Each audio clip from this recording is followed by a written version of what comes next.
नमस्कार, मी सुद्धा महाराष्ट्र खबर न्यूज मध्ये आपल्या सगळ्यांचं स्वागत। एकीकडे नाशिकमध्ये अशोक खरात प्रकरण चर्चेत असताना आता पुणे जिल्ह्यातून एक धक्कादायक घटना समोर आली। कौटुंबिक वादात तोडगा काढण्याचे आणि नोकरीचे आमिष दाखवून एका 42 वर्षीय महिलेवर वारंवार लैंगिक अत्याचार करण्यात आला असल्याची संतापजनक घटना घडली।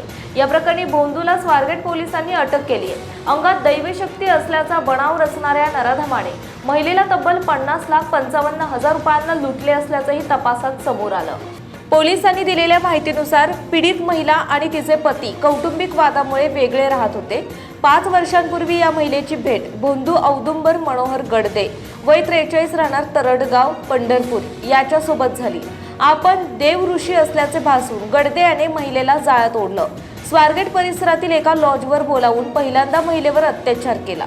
त्यानंतर लोणेरे, उत्तेखोल आणि मानगाव या ठिकाणी नेऊनही त्याने वेळोवेळी लैंगिक शोषण केल्याची बाब समोर आली। केवळ शारीरिक अत्याचारच नव्हे तर गडदे याने आर्थिक लूटही केली। त्याने पीडित महिलेला बांधकाम व्यवसायात गुंतवणूक केल्यास मोठ्या परताव्याचे आमिष दाखवले। मे 2021 पासून त्याने रोख रक्कम आणि दागिन्यांच्या स्वरूपात महिलेकडून एकूण 50,55,000 रुपये उकळले।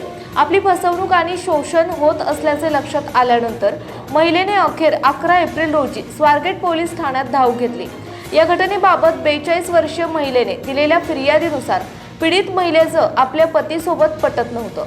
त्यांच्यात कौटुंबिक वाद झाल्याने ते दोघेही वेगळे राहत होते। महिलेची 5 वर्षांपूर्वी एकामार्फत गडदे याच्याशी ओळख झाली। तेव्हा गडदे याने देव ऋषी असून माझ्या अंगात देवी शक्तीचा संचार आहे अशी बतावणी केली। कौटुंबिक समस्या दूर करतो असे सांगून त्याने महिलेला जाळ्यात ओढले। त्याने महिलेला स्वारगेट परिसरातील एका लॉजवर बोलावून अत्याचार केला। एकीकडे खरात प्रकरण राज्यभरात चर्चेत आलेलं असताना सांस्कृतिक राजधानी असलेल्या पुण्यात देखील लोक अशा भोंदूबाबाच्या जाळ्यात अडकत असल्याचं समोर आलं।